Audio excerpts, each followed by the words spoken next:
Good evening दोस्तों। जैसा कि कल हम आपको फार्मास्यूटिक्स का टॉपिक 1 पढ़ा चुके थे, जिसमें हिस्ट्री थी और कैरियर ऑफ फार्मेसी थी। तो थोड़ा हम लोग रिवीजन करते हैं कल वाली क्लास का।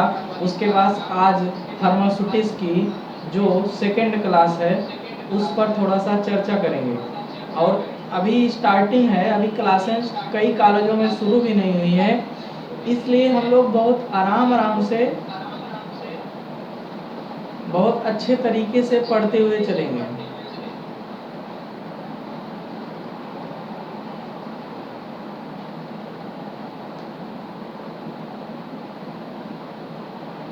सेकंड क्लास है।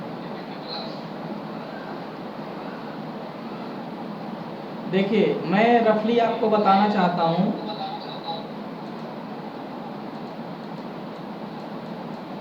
कल वाली क्लास, कल हमने हिस्ट्री बताया था। पहला क्वेश्चन हिस्ट्री बताया था फार्मास्यूटिक्स में। हिस्ट्री में मैंने 4-5 पॉइंटें बताई थी, जैसे फर्स्ट फार्मासिस्ट कौन है, फर्स्ट फार्मासिस्ट कौन है, फर्स्ट मेडिकल स्टोर कहाँ खुला, पहली बार इंडस्ट्री कहाँ खुली, पहली बार फार्मेसी का कोर्स कब लॉन्च हुआ। ठीक है, तो बीएचयू में पहली बार बी फार्मा 3 साल का कोर्स आया था, कब? 1937 में। पहली कंपनी 1930 ईस्वी में कलकत्ता में खुली थी, वेस्ट बंगाल में।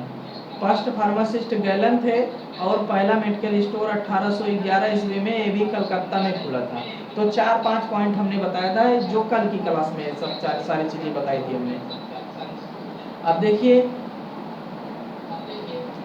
दूसरा क्वेश्चन मैंने बताया था, ये इम्पोर्टेंट क्वेश्चन है और इसको पढ़ के जाइएगा। दूसरा क्वेश्चन था फार्मेसी एज ए कैरियर।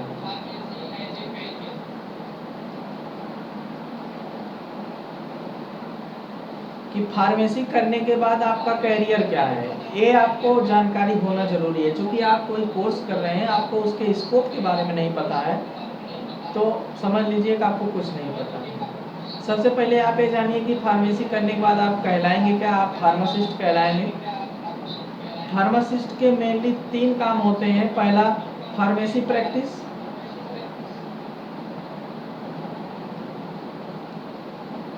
पहला फार्मेसी प्रैक्टिस होता है। दूसरा, इंडस्ट्री में आप वर्क कर सकते हैं। तीसरा आपका अदर प्रैक्टिस।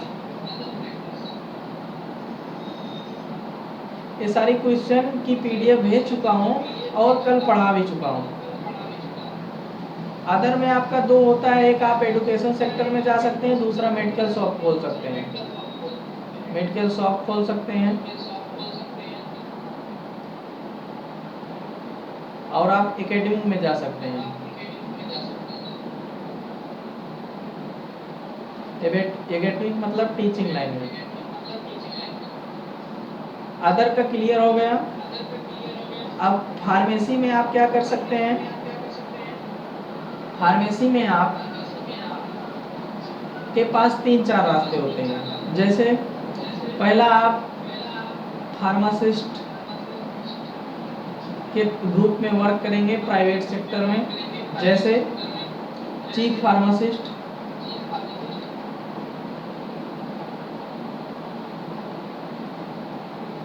क्लिनिकल फार्मासिस्ट,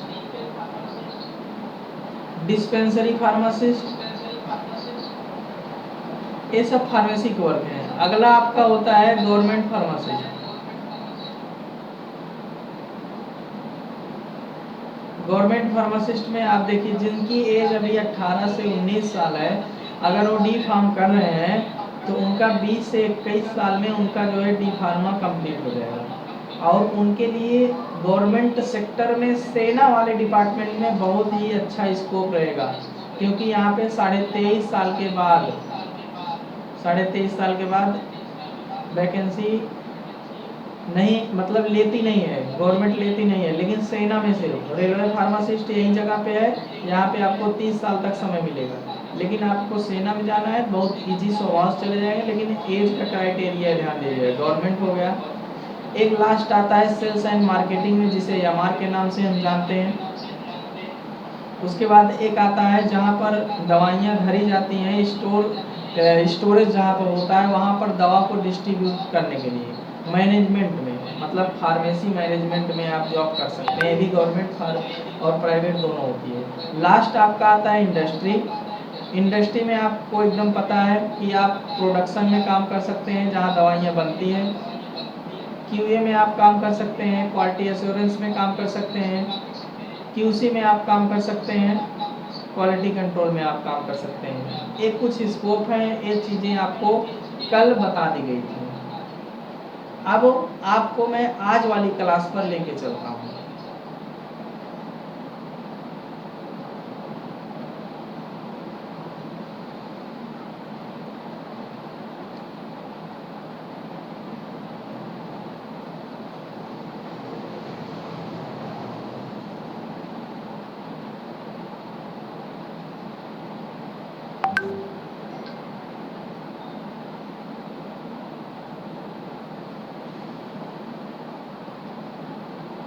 देखिए आज वाली क्लास में इसके बाद अगला क्वेश्चन आता है फार्माकोपिया।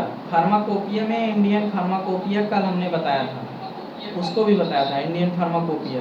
तो शॉर्टकट में मैं आपको बता देता हूँ कि इंडियन फार्माकोपिया में पढ़ना क्या चाहिए।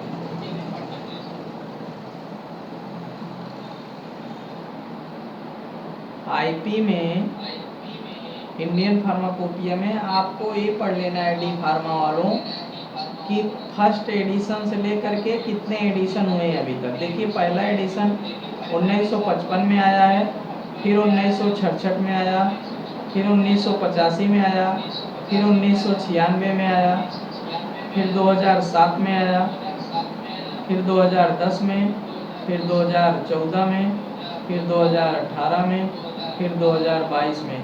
ये 22 वाला 9th वाला एडिशन है और इसे हम लेटेस्ट के नाम से भी जानते हैं,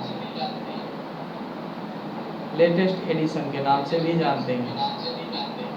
इसको आपको याद कर लेना है किस सन में कौन सा एडिशन आया, ऐसे 1 2 3 आप डाल लीजिएगा। यहाँ से आपका क्वेश्चन पूछा जाता है, पूछ लेगा कि चौथा कब आया तो आपको बताना पड़ेगा 1996। पाँचवा पूछ लेगा तो उसको भी बताना पड़ेगा। तो ये सारी चीज़ें आपको पढ़ना है, पहली चीज़। अब दूसरा मैं आपको बताना चाहूँगा, इसके बाद आता है ब्रिटिश फार्माकोपिया। ब्रिटिश फार्माकोपिया यानी बीपी, ब्रिटिश फार्माकोपिया। इसमें आपको 2 चीज़ें पढ़नी है। पहला ब्रिटिश फार्माकोपिया कब आया, 1864 में। लेटेस्ट कब आया, 2023 में। कितने पहलू में, इसमें 6 पहलू। कितने मोनोग्राफ हैं, 3000। ये दोनों आप नहीं भी याद करेंगे तब भी चलेगा, लेकिन यहाँ पे ये दोनों आपको जरूर याद करना। आगे मैं आपको बताऊंगा। इसके बाद आता है एक्स्ट्रा फार्माकोपिया। एक्स्ट्रा फार्माकोपिया को का अलग नाम है मार्टिनडेले। इसका अलग से नाम है मार्टिनडेले। इसको देखिए फार्माकोपिया क्या होती है, पहले इसको जान जाइए। फार्माकोपिया एक ऐसी बुक होती है, एक ऐसी स्टैंडर्ड बुक होती है जिसमें किसी भी दवा के साइड इफेक्ट, यूजेज, कैसे बनाई गई, मतलब A to Z जानकारी उसमें दी जाती है, उसे हम कहते हैं फार्माकोपिया। उसके बाद इम्पोर्टेंट है, इसको ध्यान दीजिए।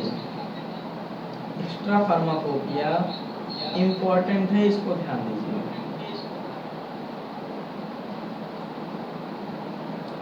एक्स्ट्रा फार्माकोपिया का नाम क्या है, मार्टिनडेले। कब आई, 1883 में। कौन लॉन्च किया, विलियम मार्टिनडेले। इसलिए इसका नाम क्या पड़ गया, कौन सी agency, Royal Pharmaceutical Society of Great Britain. First बार कब पब्लिश किया गया, 1883 में। लिखना कैसे, it is published by Royal Pharmaceutical Society of Great Britain and was first published in the 1883 by William Martin. ठीक है। अब इसके बाद इसको चलाता कौन है, इसमें कुछ पहली बार कब आई और लेटेस्ट कब आई, इसकी जानकारी आपको प्रॉपर होनी चाहिए। तो पहली बार ये आई 1883 में, कौन लाए, विलियम मार्टिन ने। अभी 2020 में कौन सा एडिशन आया है, फर्स्ट एडिशन है। इसके बाद जस्ट अभी देखिए 2020 में 40वां एडिशन आ गया। कितना एडवांस काम है इसका, आप लोग ध्यान दीजिए। इसे कहते हैं मेडिकल। इसके बाद हम आपको केमिस्ट्री पढ़ाए थे ऑफलाइन क्लास में। केमिस्ट्री में हम आपको कुछ इम्पोर्टेंट चीज़ें बताएंगे इसमें।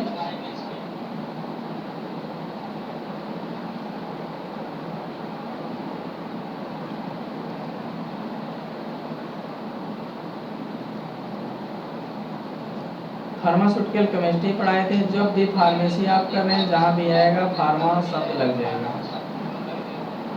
फार्मास्यूटिकल केमिस्ट्री आपको पढ़ाए थे। इसमें हम एक चीज़ बताए थे, ईरर।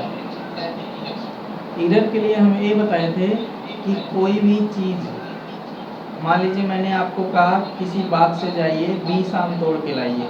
आप वहाँ गए, ठीक है, गिने नहीं, एक लोग 18 आम तोड़ के चले आए, एक लोग 25 आम तोड़ के चले आए। तो मैंने कहा था कि आपको 20 आम ले आना है, लेकिन आपने कितना ले आया, 25 लाए एक लोग ने 18 लाए। कितने का डिफरेंस हुआ, एक में 2 का डिफरेंस हुआ, एक में 5 का डिफरेंस हुआ। बात समझिएगा। तो मान लीजिए जो 20 था वो हमारा क्या था, ट्रू वैल्यू था।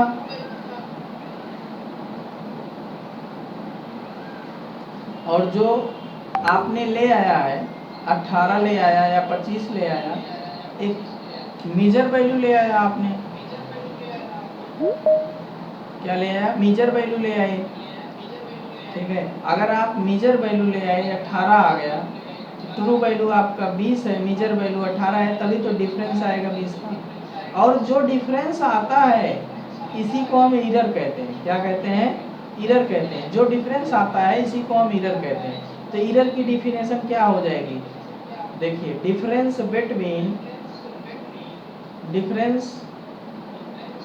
Between true value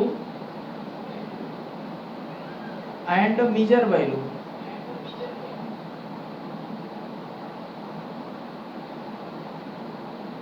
is also known as error. Error क्या है, एरर एक ऐसी परिभाषा है कि जिसमें ट्रू वैल्यू यानी किसी दी हुई सत्य वैल्यू और लाई हुई असत्य वैल्यू के डिफरेंस को हम एरर कहते हैं, गलती कहते हैं। जैसे अभी हमने फिर बताया आपको कि 20, अगर आपने हमको कहा कि 20 mg की दवा बनाना है, आप अगर 18 mg की दवा बना रहे हैं या 19 mg की दवा बना रहे हैं या 21 mg की दवा बता रहे हैं, तो आप कितना गलती कर रहे हैं, 1 और 2 का गलती कर रहे हैं। तो यही जो गलती हो रही है इसी को एरर कहते हैं। इसी को क्या कहते हैं, एरर कहते हैं। एरर बताया था।